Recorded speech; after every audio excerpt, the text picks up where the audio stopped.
안녕하십니까. 이현종 기자의 분기탱천입니다. 먼저 구독과 좋아요를 부탁합니다. 한 분의 구독이 아주 중요합니다.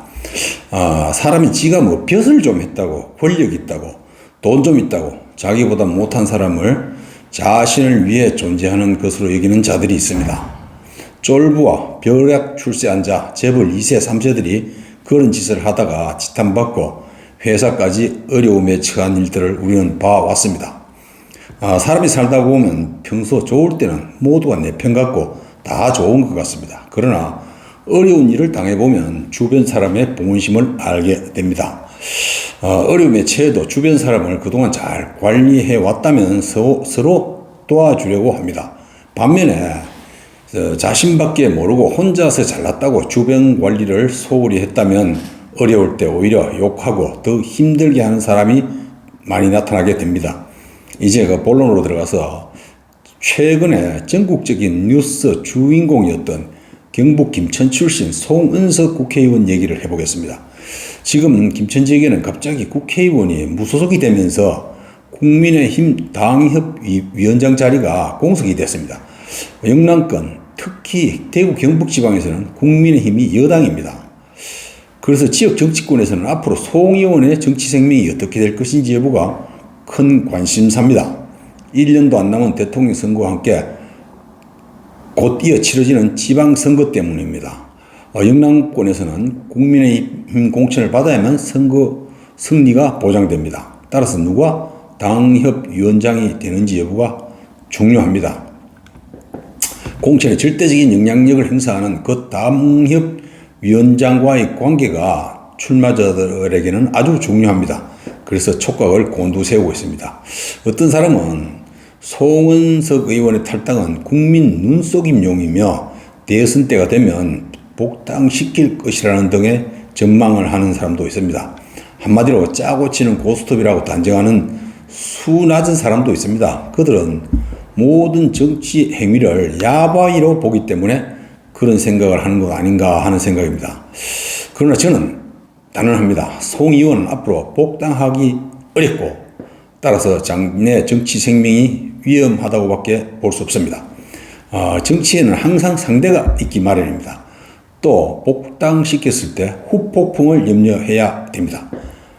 만약 무슨 때가 돼서 복당시켰다고 가정해 봅시다. 곧바로 상대당에서 폭력 옹호 정당이라는 프레임을 씌우려 들 겁니다. 그렇게 되면 당이 타격을 입을 수 있습니다. 물론 개인적으로야 구제해 주고 싶고 그러겠지만 그렇게 되지 않는 게 또 정치입니다.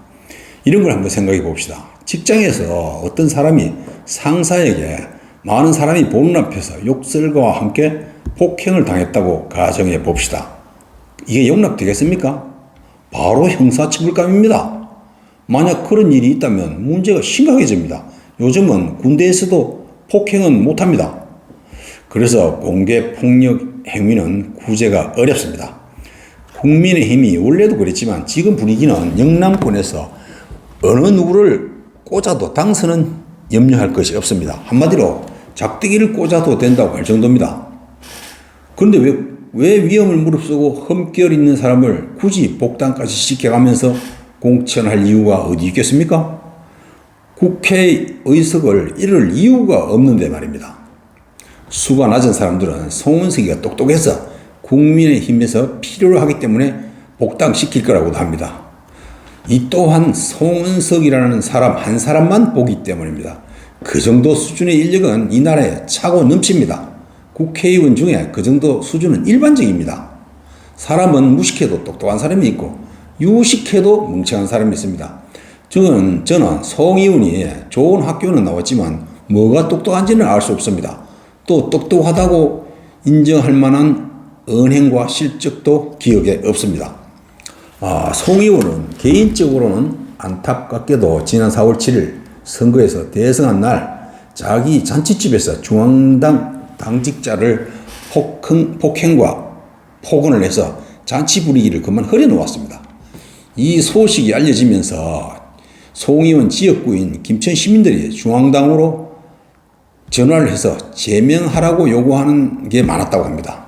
또 기독교계에서도 대선을 앞두고 당 지지율이 하락될 거라면서 성명서를 준비했습니다.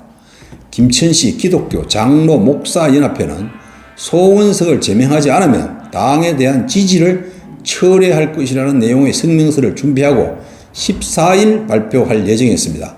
이때는 송 의원이 당 윤리위원회에 회부된 상태였습니다. 이에 따라서 며칠 내로 제명이나 출당 등의 중징계가 내려질 것이라는 예상이 지배적이었습니다. 이에 송 의원은 김천 지역구 동향정보를 입수하고 기독교 단체 관계자에게 연락했습니다. 그는 지역구에서 선처를 바라는 성명서가 나와도 시원치 않을 판에 처벌을 요구하는 성명서가 나온다는 것은 치명적이라는 것을 인지했습니다. 이에 따라서 그 기독교 관계자들에게 13일 밤에 전화를 했습니다. 즉 14일 오후에 자진 탈당할 거라고 통사정을 하면서 자제를 간곡히 요청하는 바람에 성명서 발표가 일단 보류된 적이 있습니다. 만약 송 의원이 14일 탈당을 하지 않고 다음으로 미뤘다면 지역구에서 제명을 촉구하는 단체 성명서가 나와서 더 큰 망신을 당했을 겁니다. 아마 송 의원은 지금 광야에 홀로 서 있는 기분일 겁니다. 야당도 서러운데 갑자기 무속으로 바뀐 심정은 말로 표현하기 힘든 고통일 겁니다. 첫째, 당이라는 조직을 통한 활동이 완전히 배제된 상태에서 모든 조직적인 정보가 차단되고 연락 오는 것도 없습니다. 그래서 더 허전해지는 겁니다. 보통의 국회의원이 무슨 불미스러운 일로 위기에 처하면 지역구 주민들이 단체로 몰려와서 구명을 호소하면서 시위 등을 벌입니다. 그런데 송 의원은 어쩐 일인지 그 반대 현상이 나타나고 있습니다. 저는 송 의원을 개인적으로 접촉해보지 않아서 잘 모릅니다. 그런데 이상한 것은 송 의원은 다른 사람에게 호감 가는 이미지를 남기지 못한다는 평가가 많습니다. 송 의원의 그 이력을 간단히 보겠습니다. 그는 김천시 구성면의 아주 부잣집에서 태어났습니다. 그 집안이 왜 그렇게 재산이 많은지는 잘 모릅니다. 단지 조부가 60년대, 70년대 지뢰 향교에서 오랫동안 전교를 역임했고 부친은 교사를 했습니다. 한때 논란이 된 것은 송 의원은 63년생인데 태어나기도 전인 58년에 몇 건의 부동산이 송 의원 앞으로 상속 등기되어 있습니다. 신도 안 되고 할 수 없는 일이 일어났습니다. 지금도 신도 할 수 없는 그런 일이 등기부에 그대로 등재되어 있습니다. 그는 머리가 좋아서 서울대에 입학했고 행정고시라 관료 생활을 시작해서 기획재정부 차관까지 지냈죠. 그 뒤에 2018년도 보궐선거에 가스로 당선됐고 지난해 총선에서 재선에는 성공했지만 국회의원 경력은 고작 3년이 채 안 됩니다. 송 의원의 이력을 보면 공무원으로 승승장구하면서 좌절을 겪어보지 않은 엘리트 공무원 코스를 그대로 밟았습니다. 그러나 인생은 공부 잘했다고 공부하는 머리 좋다고 잘 사는 게 아니고 타인이 호감을 그렇게 갖는 것도 아닙니다. 한 가지 문제가 있습니다. 송 의원이 태어난 김천시 구성면 미평리에는 송 의원의 문중 소유인 미호정이라는 제실이 있습니다. 바로 이 사진입니다. 잘 보십시오. 참으로 단장이 잘 되어 있습니다. 지난 2012년에 송 의원이 기재부 예산총괄 심의관 재직 시에 대대적인 수리를 했습니다. 이 문제는 다음에 기회가 된다면 과정을 자세히 말씀드리겠습니다. 아무튼 김천 지역은 국회의원이 무소속으로 신분이 변하는 바람에 많은 손해가 발생할 수 있습니다. 그런 것을 의식 있는 사람들은 걱정하고 있습니다. 안타까운 일입니다. 감사합니다.